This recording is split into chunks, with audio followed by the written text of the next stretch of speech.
Hello, I'm Roy Dudley. I'm one of the evaluators at Arkansas Treasures. I'm going to talk today about inexpensive ways to care for your antiques and hopefully preserve them for future generations.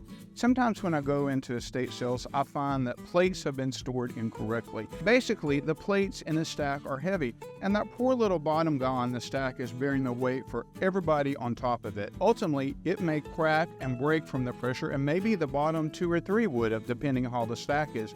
You should not stack your plates higher than 8 tall. And then also, you can use an insert between each plate to provide cushioning.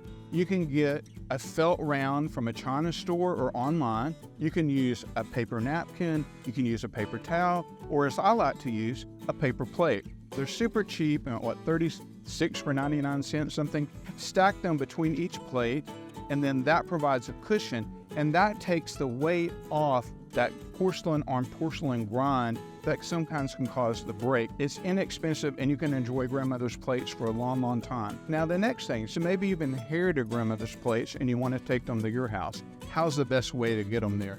Wrap them. And when you stack them in a box, stack them like books or record albums. Stack them just like this in your box. That way, you're not going to have that damage once again from the jostling and the rumbling and the moving and the tugging. It's going to be cushioned and protected. The other thing I'm going to talk about is a really naughty decorator trick. And that's, we see a lot of people put suspension plate racks on their plates to hang them on the wall. And they work off of spring tension. That tension can cause a plate to pop, and pressure, it may crack. I would suggest you use just an inexpensive plate rack.